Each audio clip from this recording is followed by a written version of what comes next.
Nosotros decíamos que al hablar de la estética como ciencia de la belleza y buscando los criterios de belleza, en el Renacimiento no aparecen los criterios de belleza, lo que aparece es una tendencia unísona, ¿verdad? Que le da unidad y por lo tanto hay que rastrear el carácter de belleza. Entonces, el carácter de belleza está recogido por lo que se llama la palabrita unidad. Todo tiende a ser uno. Eh, el concepto de armonía y de totalidad es propio de la belleza. Aquí entonces hay que entender que se tiende a una unidad de las expresiones artísticas. Entonces hay muchas expresiones artísticas. Entonces, cuando uno busca en qué busca la humanidad su alegría, su disfrute, su descanso, ya que cuando uno habla del concepto de belleza, es lo que produce esa satisfacción, es lo que produce esa plenitud en el ser humano, esa alegría de vivir. Entonces, si uno busca, ¿qué busca ello? ¿Dónde busca la humanidad renacentista? Encontrar lo que se llama la plenitud, la alegría de vivir, pues parece que lo que hay de unidad en sus expresiones artísticas no tiene un soporte religioso, no tiene un soporte religioso ni trascendental como el que tenía en la Edad Media, sino que el soporte es más bien un soporte, ellos le llaman naturalista y realista, naturalista y realista. Ahora bien, cuando buscamos cómo esa unidad se expresa en el vivir humano, entonces encontramos el orden político y el orden económico. En el orden económico tenemos una tendencia a la riqueza, a buscar la felicidad en la cantidad de bienes, de dinero que se tenga, en el posicionamiento económico, son la época de la burguesía tendiendo al mercantilismo, abierto por lo que se llaman las cruzadas, que abrió camino y que llevó a los hombres a traer material de un lugar y de otro lugar. Entonces, el fin de la felicidad de la vida está en la posesión de riqueza y el posicionamiento de acuerdo a los bienes que se tengan, que va haciendo que se transforme el régimen feudal en el régimen mercantilista. La otra tendencia es la tendencia nacionalista, que sería que van surgiendo las distintas naciones, entonces se mira una especie como de unidad, eh, de base, eh, de posesión, de riqueza, y una unidad en base de poder ya no territorial como el feudalismo, sino nacional. Se va rompiendo la unidad imperialista para ir creando una unidad nacionalista. Entonces, en esta base antropocéntrica, que es como el poder real y el tener capital, serían como los soportes, no sé si llamarle filosófico, creo que es demasiado llamarle filosófico. Digamos que la filosofía y la teología es sustituida por esas unidades sociológicas que van creándose como los soportes de las nuevas realidades estéticas o gustativas del ser humano, nuevas realidades de hacer belleza. Entonces, esas expresiones se, digamos, se manifiestan en su diversidad artística. Ahora bien, cerrando ese concepto de belleza que hemos dicho es un poco engorroso, pero es el que se salva a la luz de Valverde, concepto de belleza, la estética como concepto de belleza, la unidad en base a la política y en la economía y la mirada holística, no de forma trascendental, sino eh, de forma natural y realista todas las expresiones artísticas del Renacimiento.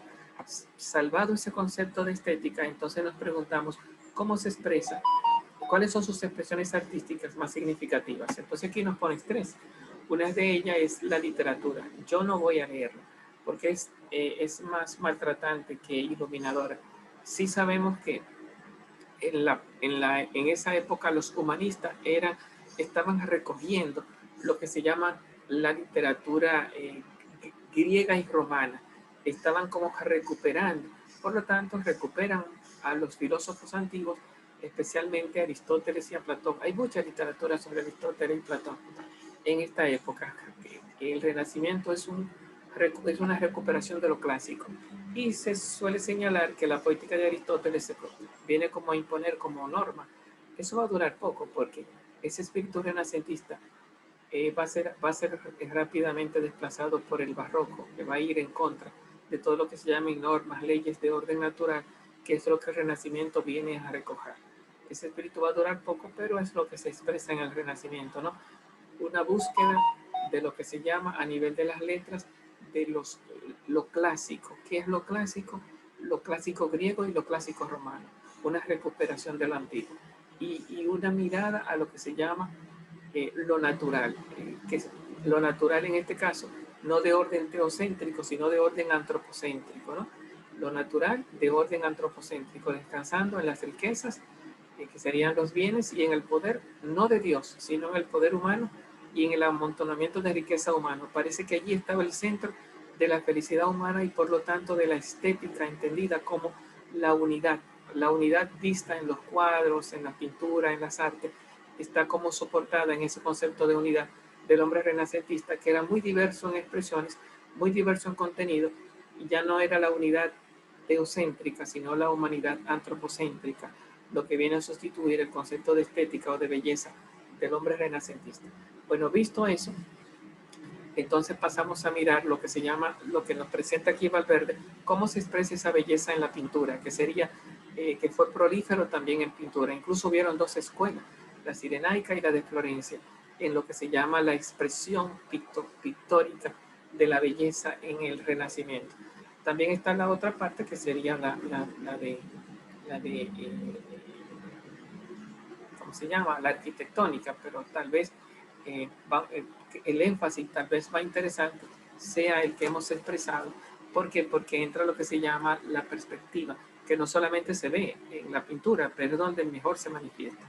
Vamos entonces a leer un poco lo que nos dice aquí sobre el arte pictórica. Nos dice la idea en la pintura, así lo titula. La relación renacentista entre idea y arte resulta aún más clara en la pintura que en la literatura. Siendo análoga, la pintura es entonces en sí misma idea, un experimento intelectual, un intento de captación y análisis mental de la realidad, mostrándola atemperada al mundo de ideas platónico o plotiniano y al orden de la idea de la armonía formal, más o menos pitagórica, el pitagorismo. Recuerden que es como renunciar a Platón, que busca el bien más allá de este mundo, y volver a Pitágoras, que busca el bien en la armonía matemática de este mundo. Sería como que se da un cambio de lo trascendental en la pintura a lo inmanente.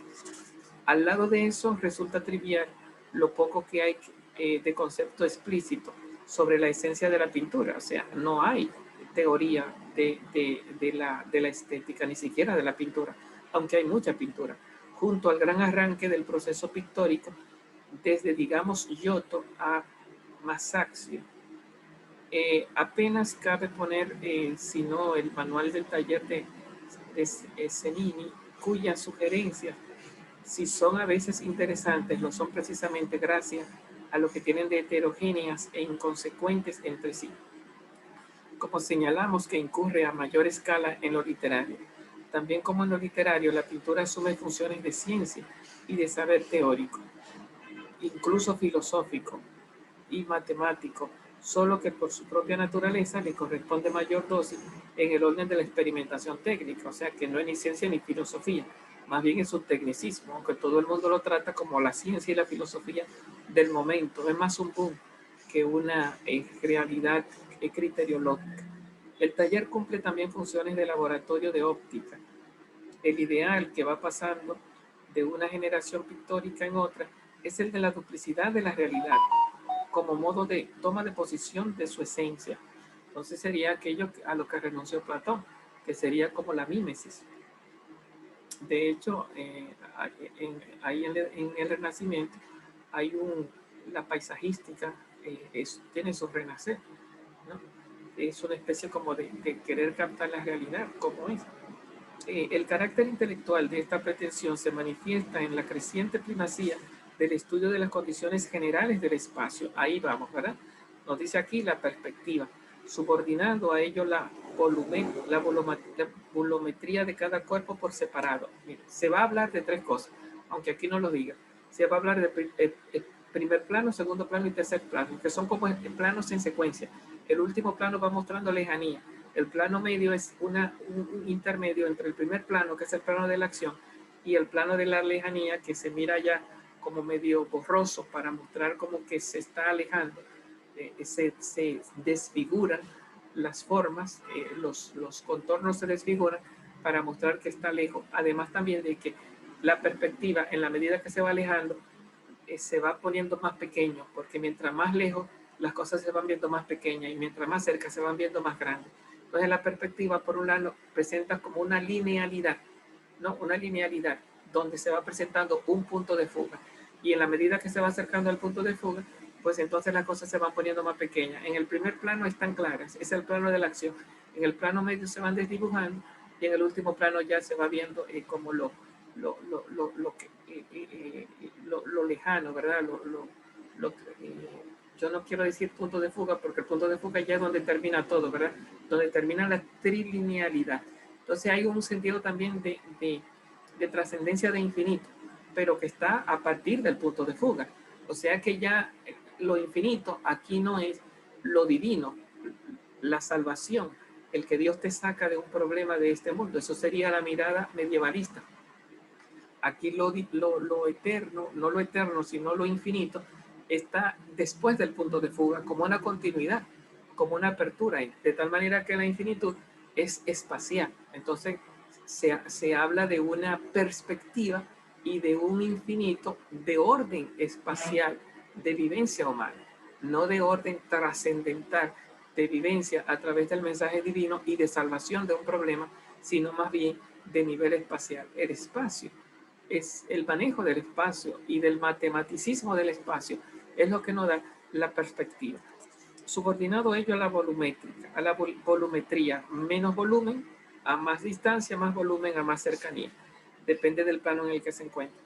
De cada cuerpo por separado. El ideal es escenográfico. Recuerden que es como la mirada totalizante, ¿verdad? El cuadro querría ser como una apertura de una ventana, o mejor, de una puerta. Eso es muy interesante. Cuando uno mira, eso dice ventana o puerta.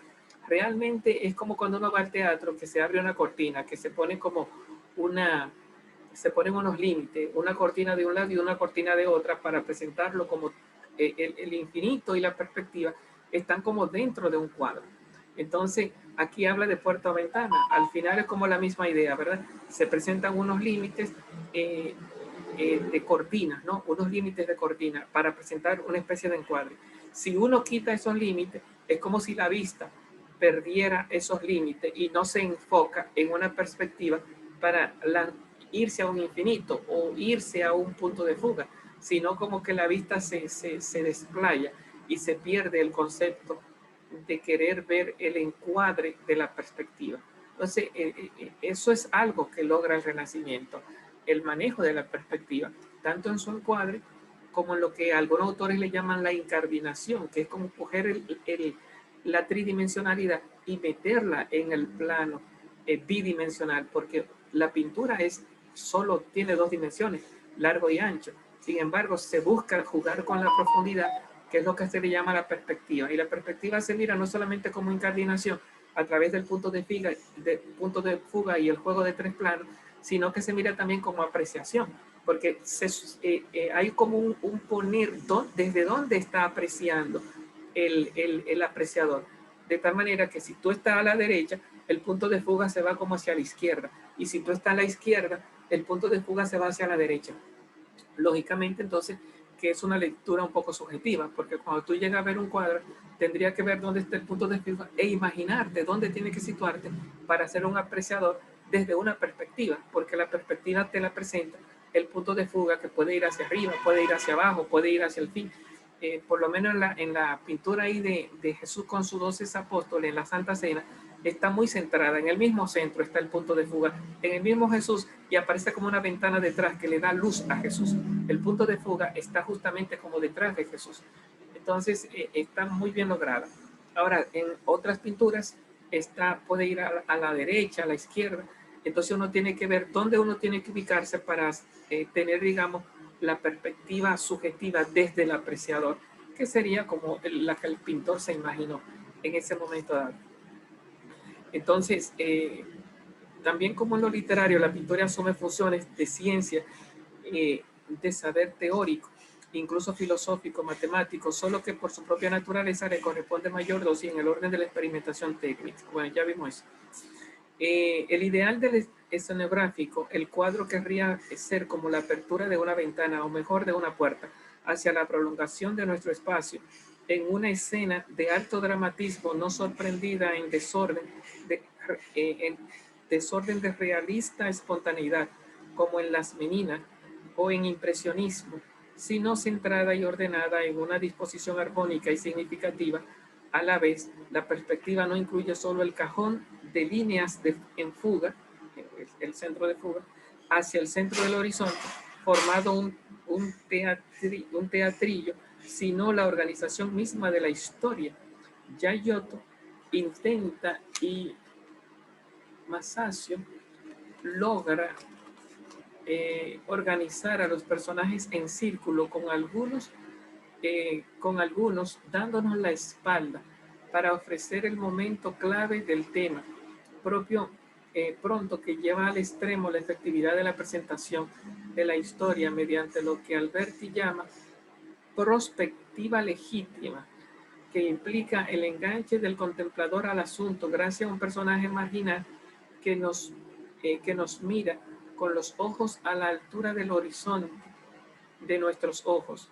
Y no cabe olvidar que, por lo que toca a la iconografía misma, ahora asume el cuadro con programa dictado por el humanista asesor del cliente, detallando el tema, a menudo conformes a unos determinados versos de un clásico con pedantesca precisión de mitología que a veces ha dado lugar a difíciles investigaciones por parte de los actuales detectives de la historia de arte. Lógicamente que para uno ir entendiendo todo esto, tendría que ir a ver distintas pinturas para ir entendiendo cómo se entiende lo que ellos le llaman la perspectiva, ¿no? Tratar de poner una figura humana más o menos del tamaño de uno a la mirada de uno para que uno tenga la perspectiva del cuadro como proyección de la perspectiva que tú tienes fuera y como continuación del punto de fuga que es interno al cuadro. Entonces es como jugar de hacer una unidad de perspectiva, que también se juega con lo que se llama la unidad del horizonte histórico, ¿no? Por ejemplo, la identificación de los programas, la primavera, el renacimiento de Venus, de Botticelli, ha enfrentado en fecundo desacuerdo a varios de los mayores eruditos del arte. Al lado de esta intelectualización de la pintura, casi es mejor pasar en silencio los más bien tardíos textos teóricos como los de León Battista, Alberti y el de Leonardo, que por otra parte consumen buena parte de su energía en defender el estatus social del pintor humillado al lado del intelectual por ser un trabajador de artes mecánicas. Las pretensiones de sabiduría y ejercicio intelectual por parte de la pintura resultan todavía muy confusas y en cuanto a su valor de experimentación, la época no podía eh, estimarlo debidamente. Todavía no ha llegado la ciencia nueva y por entonces el progreso técnico tiene lugar oscuramente en pequeños, aunque decisivos arreglos en los procedimientos agrícolas y artesanales y aún más inevitablemente en el arte de la guerra. Al final, lo que nos está diciendo es como qué quisieron lograr los pintores, qué belleza buscaban. Ellos mismos no estaban claros, ni existe. Lo que existe es una tensión, una confusión y una tensión entre, de alguna forma, desconsideración, porque hay algunos pintores que resaltan el trabajo manual y era desconsiderado por los que buscaban más bien dinero y comodidad, pero al final no está ahí los conceptos de estética no están ahí logrados para uno poder dar una lectura de qué ellos buscaban, sino más bien qué estaban realizando por pertenecer a lo que se llama la época renacentista. Se explica así que Leonardo se extienda tanto en un punto seguro para dignificación de la pintura en la comparación con la escultura, donde el sudor se mezcla con el polvo, mientras que cabe decir que el pintor no toca la materia, sino es por imposición del pincel. Después de que se preparan los aprendices, ya aludiremos a cómo este complejo de inferioridad social de la pintura tendrá todavía una larga historia. Por ahora, el macro proceso de duplicación ilusoria de la realidad, aunque convencional, por un monocular solo para tuertos y por su colorismo de cromo, llega a una plenitud de sus crisis en Rafael sin que nadie ponga en claro su razón de ser. En Florencia, Marsilio Facino parecía no mirar a su alrededor para buscar alguna realización de su neoplatonismo en los artistas. Estos tampoco parecen enterados de su teoría, que solo aparecía citada un siglo más tarde por tratadistas de arte. Y sin embargo, la pintura es el ámbito donde más claramente se ha manifestado la hegemonía estudiada por Panofsky de la idea de renacimiento, idea como razón de Dios, como ideas platónicas, como ideas matemáticas, ley pitagóricas del mundo, como idea de lo esencial en cada especie, como idea de lo mejor elegido entre la variedad, y todo ello como posesión de la realidad natural, que se cree nunca es pura materia en bruto, sino que está orientada y formalizada hasta su más oscura raíz por la irradiación de la mente divina. Cuando Brzezinski y Alberti causaban pasmo por artilugios en que mirando por un agujero se veía reproducido, por ejemplo, San Giovanni, el Baptisterio de Florencia, con las nubes moviéndose por el cielo, aquello era un paso hacia la posesión y el dominio de la realidad por la mente, ascendiendo hacia la clave ideal de una línea en cuya parte superior estaba la Academia Platónica Florentina citando el Timeo. El libro de Rafael pone a Platón bajo el brazo de su escuela de Atenas. Bien, bueno, nada, entonces, una cosa es ir viendo lo que cada arte presenta como estética o como belleza en lo que busca cada uno de sus autores. Ya para eso habría que hacer un análisis del arte y ir presentando pintura para que eso pudiéramos darle sentido. Ahora mismo, nosotros, por lo menos en lo que se llama el concepto de belleza y de estética dentro del Renacimiento, pues yo creo que ya podemos cerrarlos. Nos faltó la lectura de lo que es la arquitectura, pero como ya hemos visto suficiente sobre arquitectura, vamos a pasarla por alto. El próximo encuentro, si quieren ir investigando, vamos a ir a leer un poquito qué se entiende por estética en el paso del Renacimiento a la Ilustración. Así, para cerrar esta clase, ¿con qué cerramos o con qué concretizamos o concluimos lo que es la clase de hoy? Bueno, pues hemos visto dos partes: qué se entiende por estética, belleza en el Renacimiento, y cómo se expresa ya no en la literatura, que es recuperación de lo clásico, recuperación de Grecia y Roma en las letras del humanismo. Los humanistas son grandes recuperadores y que ponen a la poética de Aristóteles como leyes. De alguna forma no leímos eso. Y la parte de la crisis de las